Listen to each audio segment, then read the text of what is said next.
Talk to Joe on 1850 715 815. And you can text us on 51551. Now, Niamh Hodge is on the line. Niamh, thanks for contacting us. Good afternoon to you. Hi, Damien. Thanks very much. So this was Stephen's Day. You're in Cork? Yeah, in Macroom, County Cork. All right. It's 2 o'clock. What happened?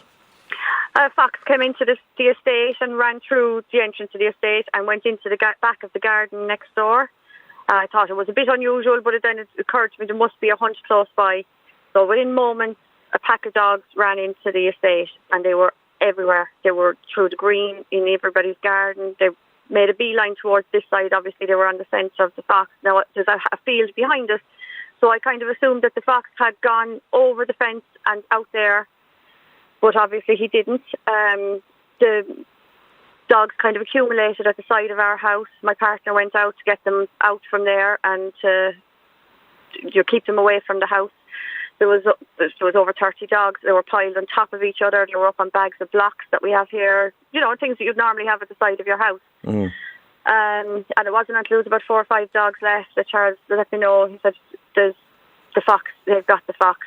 And at that stage, he was dead. Okay, so your partner eventually got rid of all the dogs or shooed them away and cleared them to discover a fox at the bottom of the huddle. Yeah, you've probably seen the photograph there. I'd say he tried to take cover underneath the stack of chairs because he's half pulled out from under there. I mean, if you saw the photographs, he was in a bad way. And you're saying that there were children in the area. This is a housing estate.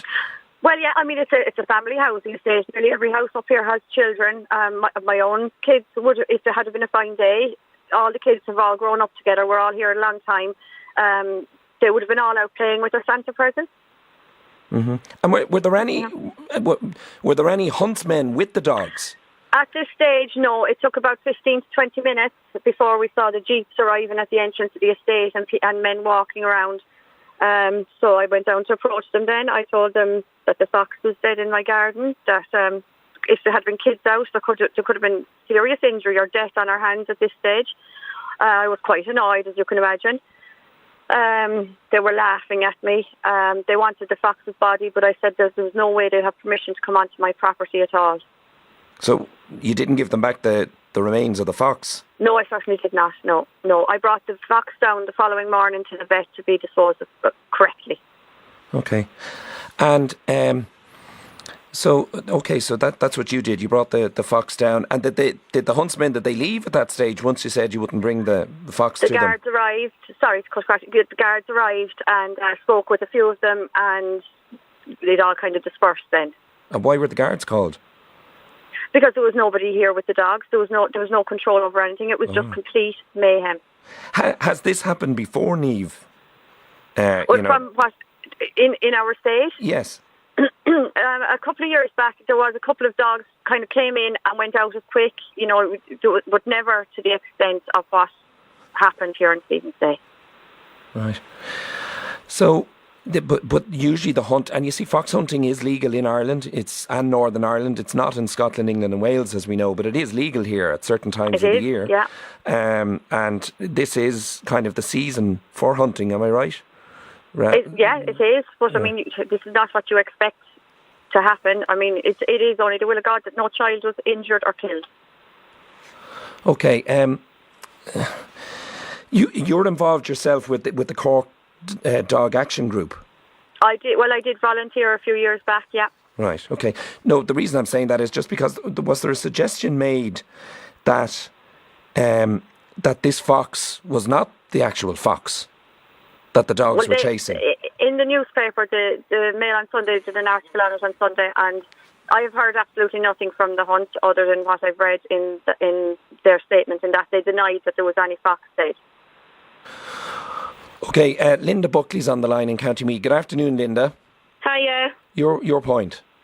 I tell you, I had a similar incident happen in my home in October. Now, I live in Meath, so it was a different hunt group. But it was 8:30 to 9 o'clock in the morning. Myself, my husband and my 2 children were actually in our back garden.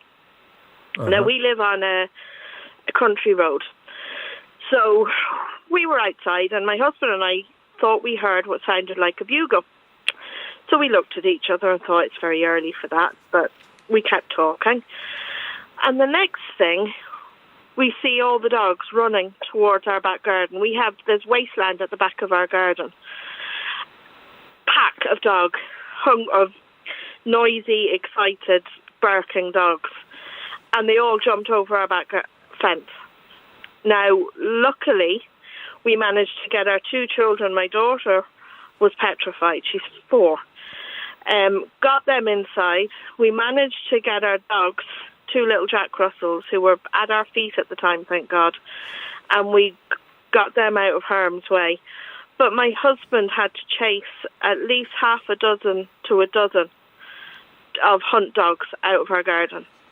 Now, I heard on the road out the front a horse clip-clopping up and down the road. So I ran out, and there was a man on the horse, and I screamed at him. I was scared, I was shocked, and I shouted at him to get his dogs out of my garden now. And he just kind of waved his hand at me, yeah. Well, I've never seen that man since. Nobody has called into my house. My daughter was petrified, scared stiff to play out in her back garden. Now, I have to say, I totally disagree with the hunt. I don't like what they do. I think it's disgusting. But my only concern, and will always be my only concern, is the health and safety of my children. Because God forbid, if they had been out in the garden on their own, if they hadn't have been beside myself and my husband, those dogs could have... Oh, well, I'm afraid to think what could have happened.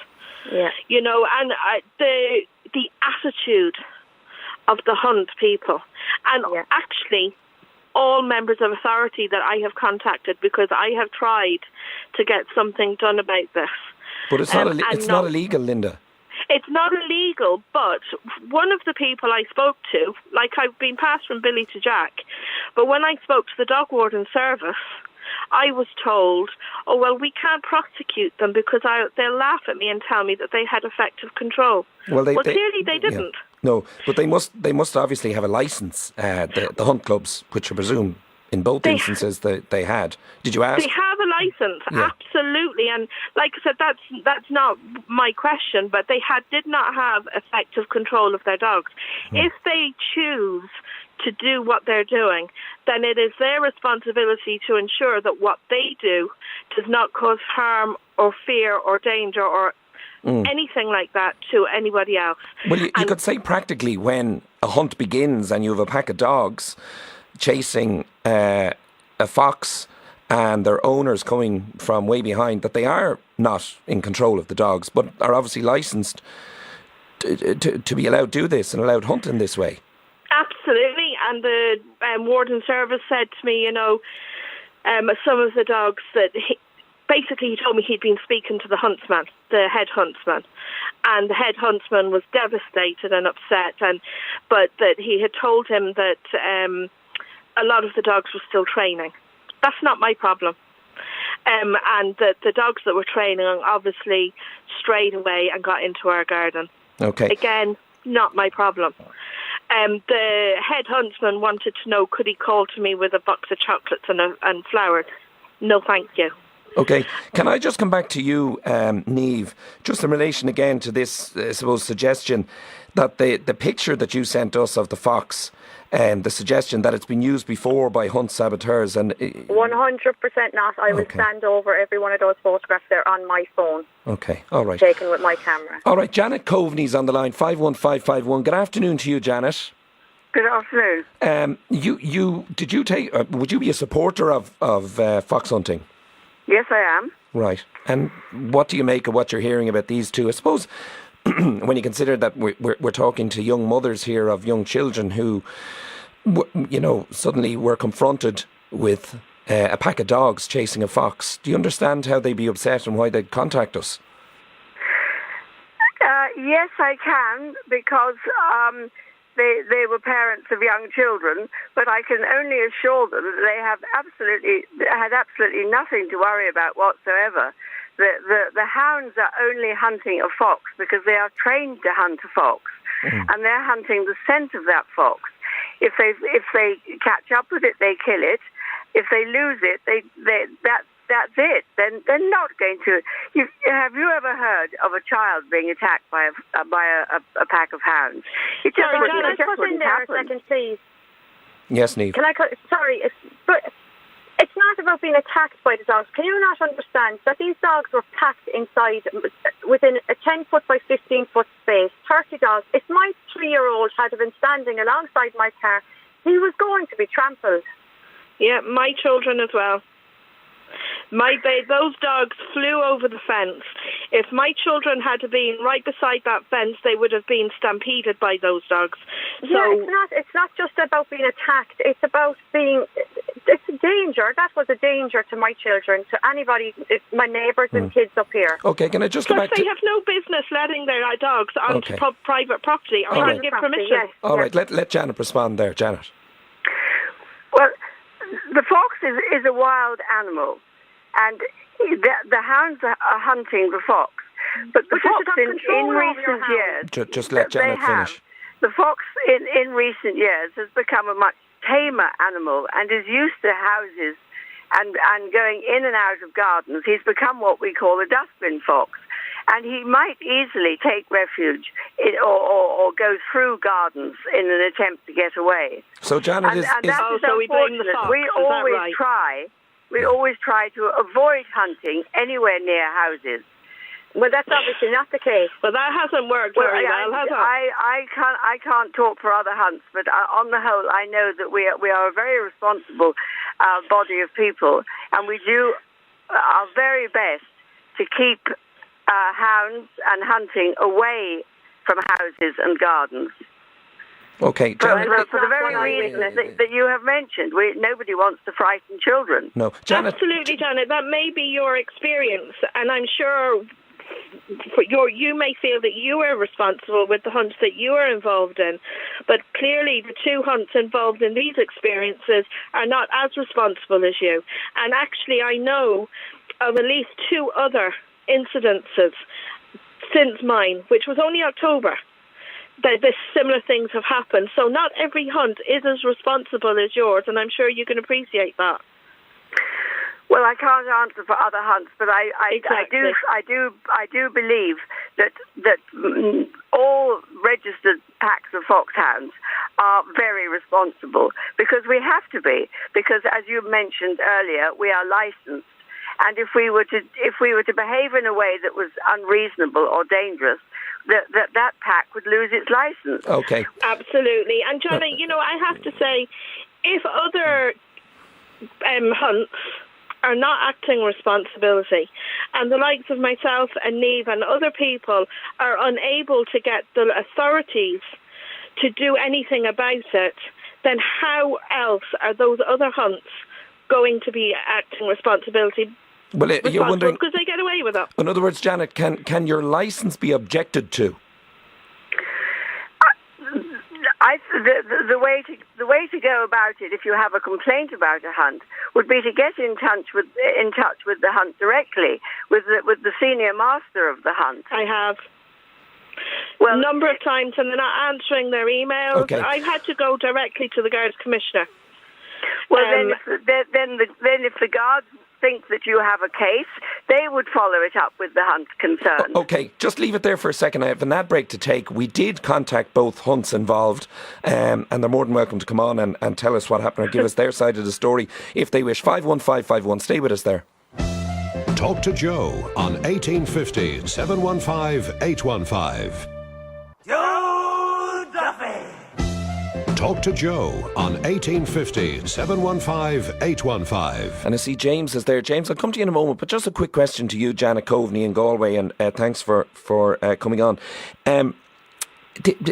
In this day and age, whatever about the children and the uncontrollability of the dogs and all of that, fox hunting is banned in England, Scotland and Wales. Isn't it time it should be banned here? No, I don't think so. It is a humane method of culling foxes, and the only humane method of culling foxes, if you consider poisoning or snaring, which would be other alternatives, or shooting, they're all likely to fail. Is it the way that you choose to it's a very popular sport in this country. I might tell you that we had a children's meet 2 to 3 days ago, and there were over 40 young children on their ponies having a wonderful day out at that meet. And every time we have a meet which is near a school, the teachers at the school ask us to go and show the hounds to the children, and that's what we do. We hack up the road, and the children come out into the yard and talk to the hounds over the school wall. And in the countryside, it's a part of rural life. Okay, James Moulton is in Dublin. James, good afternoon. Your point. Good afternoon. I think what that lady is talking is absolute rubbish. It's the most inhumane way of culling foxes. Surely shooting is instant death. Why would we be wearing one animal to put another animal to pieces in this day and age?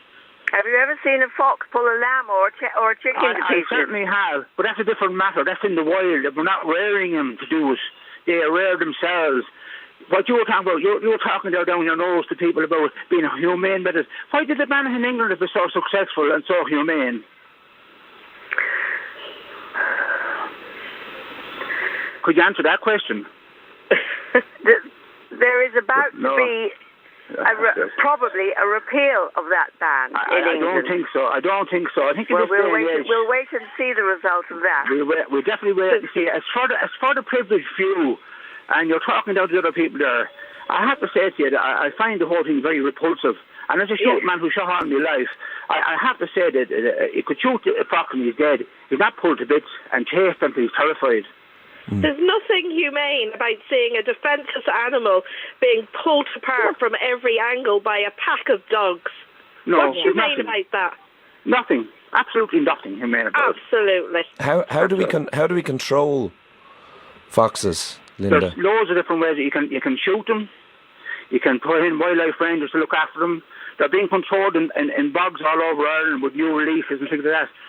If you have the right people in place, they will control them. There's no problem, and they don't have to be cruel to them to control them. But do you think a farmer has a right, James, to shoot a fox if he? Of course he has. Of course he has. Yeah, Linda, would you agree with that? Yeah, no, I do. If they're worrying their sheep, then I understand that. But I disagree with people setting a pack of hungry, trained animals to kill one animal in the name of sport. That's not sport. Okay. Well-fed, hungry, trained animals, yes. Yeah, Janet, just on that, I mean, is it a sport or is it a public service? The fact that people ride behind hounds crossing country is a sport. The huntsman with his pack of hounds is doing a job of culling foxes. You reckon? Yeah, whatever. You reckon? I have to say I find the whole thing disingenuous, very disingenuous, and it's only for the very privileged few that are able to pursue this sport. And I would have to disagree with you there. Well, you say that it is a privileged few. What did the man say? The unspeakable pursuing the inevitable. Okay, no, sorry, you made that chart. No, Janet. Pursuing the inevitable. That's what it is. Okay, so Janet, respond there to what James is saying. It is certainly not the pursuit of a privileged few. All over Ireland, people from every walk of life enjoy fox hunting. And that is an absolute fact. That is an absolute fact. There's nothing privileged about it. Those that do it enjoy it. Yeah, but it's a very privileged That's not most of the people in Ireland. Privileged few. What I'm saying is that it is not a privileged few. Of course, it is a that go privileged hunting. Here's a privileged People from all walks of life go hunting in Ireland and love it. How many people can afford to keep a horse? A huge amount of people, judging by the number of horses in the country. Okay. How many horses? All right. Okay, we're going to leave it there, James. Nobody can hear anybody over all that, so we're going to leave it there. Thanks a million for all your points there to James, to Niamh, to Linda and to Janet. Talk to Joe on 1850 715 815.